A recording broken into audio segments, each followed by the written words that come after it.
మిత్రులారా, భక్తి మార్గంలో మన సాధువుల ఉద్యమం, స్వాతంత్ర ఉద్యమంలో భక్తి ఉద్యమం పాత్ర అమూల్యంగా నిలిచింది.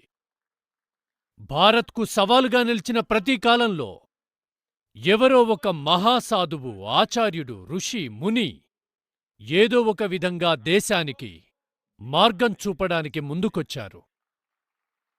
మీరు చూస్తే మధ్యయుగం నాటి కఠిన పరిస్థితుల్లో ఓటెములు భారత్ను దిగ్భ్రాంతికి గురిచేస్తుంటే, భక్తి ఉద్యమంలో సన్యాసులు మనకు ఓడిన వారికి హరినామ మంత్రాన్ని అందించారు. ఆ సన్యాసులే మనకు నేర్పారు, సమర్పణ అనేది అత్యున్నత అధికారం ముందే జరగాలని చెప్పారు.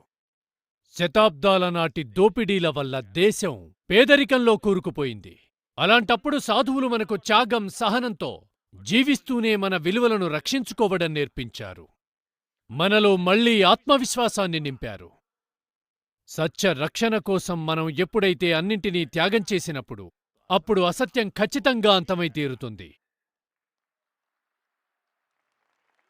సత్యానికే విజయం లభించి తీరుతుంది. సత్యమేవ జయతే. అందుకే స్వాతంత్రోద్యమంలో కూడా స్వామి వివేకానంద, శ్రీ స్వామి ప్రభుపాదలాంటి సన్యాసులు అపార శక్తితో నింపేశారు. ప్రభుపాద్ స్వామి దగ్గరకు నేతాజీ సుభాష్ చంద్రబోస్, మాళవీయ లాంటి దిగ్గజాలు కూడా ఆధ్యాత్మిక దర్శనం కోసం వచ్చేవారు. మిత్రులారా, త్యాగాలు చేసి కూడా అమరులుగా నిలవాలనే ఆత్మవిశ్వాసం మనకు భక్తియోగం నుండే లభించింది.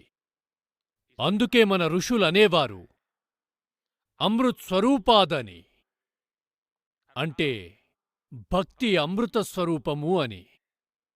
ఈరోజు అదే ఆత్మవిశ్వాసంతో కోట్లాది దేశ ప్రజలు దేశభక్తి అనే శక్తిని పొంది అమృతకాలంలోకి అడుగుపెట్టారు.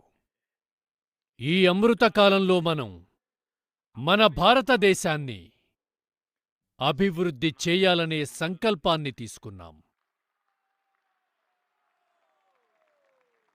మనం దేశాన్నే దైవంగా భావించి, దైవం నుంచి దేశమనే విజన్ తీసుకుని ముందుకు వెళుతున్నాం.